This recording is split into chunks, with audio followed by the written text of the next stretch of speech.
Shock, panic in the Kremlin, Putin fears coups, the economy is collapsing, banks are on the brink, the FSB is hunting for enemies, Khodorkovsky is under attack, regions are rising up, Bashkortostan is challenging the authorities, purges have already begun, even Kadyrov is not safe. A coup in the Kremlin is near. I'll tell you all the details in just a moment. Hello, this is Ukraine Today, and I am Victoria Panchenko, and the latest developments. Panic in the Kremlin, Putin fears coups, Russia is on the brink of chaos. The Telegraph writes about this, noting that the Russian dictator Vladimir Putin is afraid of a conspiracy as Russia's position is finally beginning to weaken. For the first time in years, Putin is genuinely afraid of losing power. The economy is falling apart at the seams, oil revenues are dropping, and $190 billion in defense industry debts at insane interest rates could bring down the banks. Economy ministers and heads of the largest companies have openly warned about this. Most enterprises will go bankrupt if the situation continues. A financial black hole is engulfing Russia. Putin remains silent, but the people can no longer endure it. Watch now for all the details. The Russian economy is on the verge of sliding into recession. In other words, it might not just slow down, but actually start to decline. This situation is very bad for the Russian economy. It means there will be less money coming into the budget. Let's put it this way. A smaller inflow of money into the budget means that the gap, or rather the deficit, if we put it correctly, of the budget will keep growing. By the way, in Russia, the draft budget has already been submitted, and according to this draft, the deficit will not only be present this year, where it's 5.7 trillion rubles, but it will also persist next year, in 2027, and even in 2028, remaining at around 4 trillion. Industry is also stagnating, and Russian business is even being called a cash cow for the state, which refers to the organized political community or government of a particular region or country, is responsible for maintaining order, enforcing laws, and providing essential services to its citizens. External borrowing for Russia, it seems, is an extremely problematic matter. Business is important as a source of revenue. Well, whether businesses actually have the opportunity to make money is a big question for me, especially in light of information that more and more enterprises in Russia are now switching to a 4-day work week. But the most important thing is investments. And this is another alarming signal, because investment activity in Russia has begun to decline sharply. And there are only a couple of months left until the anti-record. Sberbank and German Gref said that Sberbank is not currently financing any new investment projects. Minbank, that is, the investment projects that are being financed are projects from the last century. And for a simple reason, in order to invest, you need to be confident that your investments won't be taken away, that your investments will pay off. And the Russian economy does not provide that. There is no reason to believe that investments will pay off. And of course, nothing could be better than raising taxes to replenish the military budget. Russian authorities couldn't have come up with anything else, thus further worsening the economic situation in the country. You see a full-scale war that is destroying your civilian economy. Do you want to shift even more towards a war economy? And a war economy means you don't care about the civilian economy. Now, even the GDP figures make you twitch nervously. This year, growth was forecast at up to 2%, but now they say that 1% is the maximum. The central bank and other organizations in Russia are openly saying this. It is already a significant problem that all of the economic growth currently taking place in Russia is mainly, and in fact almost entirely, due to the military sector rather than being the result of a balanced or diverse range of industries. If we take out the military component, then folks, we're in a recession. But the Kremlin's rhetoric remains unchanged. Either Putin isn't being told about the real situation in the country, or he simply doesn't want to notice it. We must not only keep pace with the global economy, but strive to outpace its dynamics by unlocking the potential of our own industries, regions, and territories, and by developing ties with foreign partners, by means of the implementation of advanced technologies and the development of new promising areas in the modern economy. Russia in general tries to live in a parallel reality because, well, this is actually classic for any authoritarian model of governance, when the country says that everything is wonderful and tells people not to pay attention. To paraphrase a well-known saying, if a cage with a tiger has a sign that says it's an elephant, then you have to believe what's written. Politically, it seems to me, they forbid talking about problems in the economy. In fact, there is more and more evidence of this. The closure of statistics. But if everything is going well, then why hide the statistics? And still, the main question is what happens next? Does Russia have a chance to get out of this downward spiral? It feels like even if, by some miracle, tomorrow Putin says, that's it, I'm stopping the war, the irreversible process is already underway. That is, this is only increasing. The shift of the economy onto a war footing, among other things, actually means that you no longer care about the civilian economy. You can no longer restore it so easily. The absence of a civilian economy is something that can lead to military defeat, simply because more and more businesses will be shutting down and people will be earning less and less. And this will result in discontent. It seems the Russian economy is at a dead end. Growth is minimal, resources are running out, and optimism is sustained only by the Kremlin's words. The FSB accuses Khodorkovsky of preparing a coup, but this is merely a sign of panic. Putin is looking for enemies because he himself is afraid that power might slip from his hands. Moreover, people in Russia are increasingly bravely taking to the streets. Protests are flaring up in St. Petersburg. People are singing banned songs calling for the overthrow of the dictator. And the Kremlin no longer knows how to stop the wave. More details in the following report. For almost a quarter of a century, Vladimir Putin has been building a system of personal power in Russia. A totalitarian state where any dissent is punished with fear. The cement of the regime. But today this monolith is beginning to crack. The Russian dictator is in a panic, afraid of losing his grip on Russia. As the Telegraph reports, the bunker dweller is carefully guarding his regime against any threats. Recently, the FSB accused Mikhail Khodorkovsky and 22 other members of the Russian anti-war committee of preparing a coup d'etat. According to intelligence agencies, the organization is allegedly planning a violent seizure of power and the overthrow of the constitutional order. This tells us that the Kremlin is paranoid. Putin is searching for enemies in an attempt to strengthen his regime. John Herbst, senior director of the Eurasia Center at the Atlantic Council, and former US ambassador to Ukraine. After spending 10 years in a Siberian prison, Khodorkovsky was released in 2013 and fled to Europe, where in 2022 he founded the Anti-War Committee. In an interview with The Telegraph, he stated that the FSB's accusation reflects the Kremlin's fear of the future and the issue of power transfer. What do we have in Russia? A prime minister whom no one elected, but whom Putin appointed? Courts appointed by Putin. Parliament.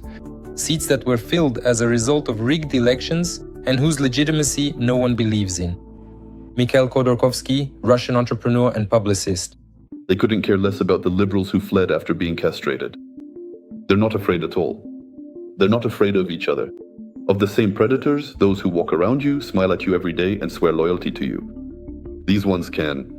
And Putin knows this perfectly well. Ahmedish Prigozhin, even if it was a performance, clearly showed that no one will defend him.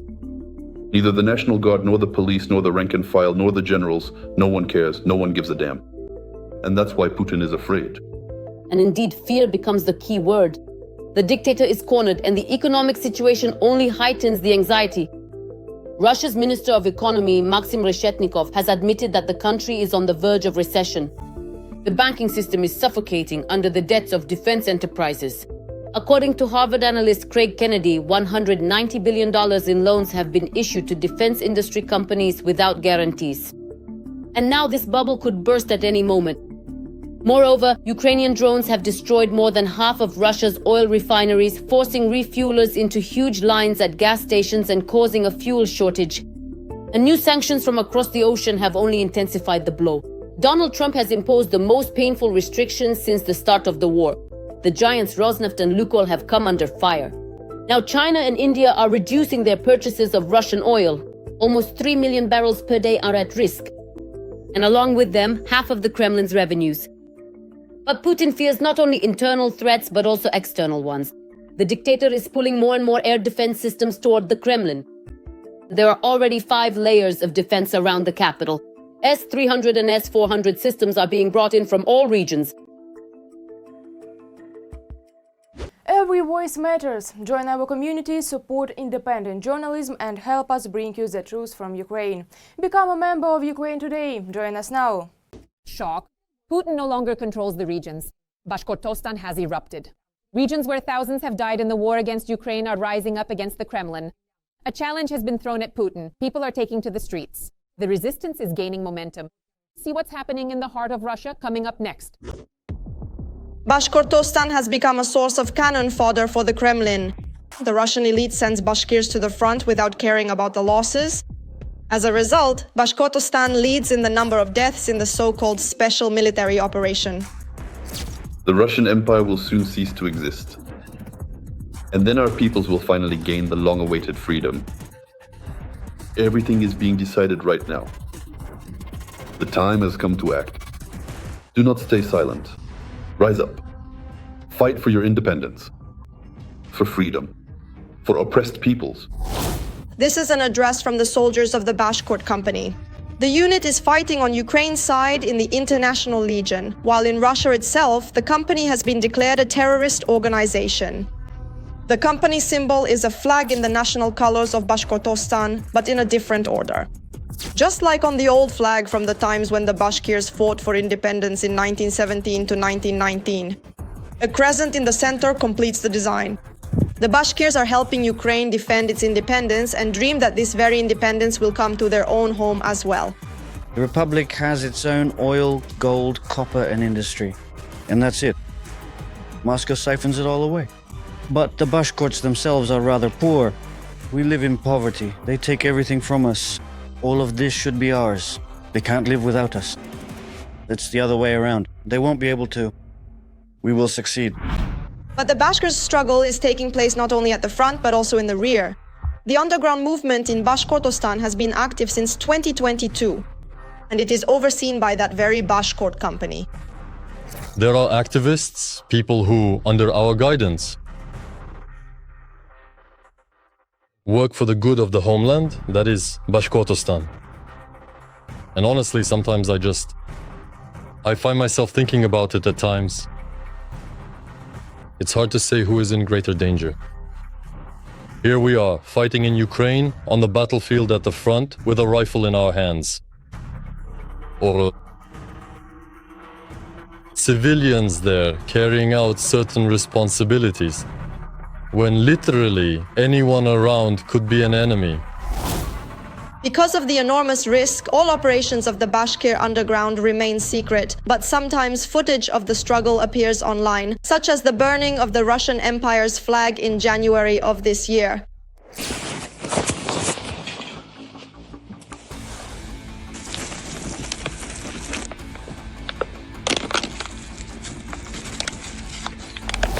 And from time to time, symbols appear on the streets of Bashkortostan that are hard to miss. And for example, transformer substations catch fire by accident.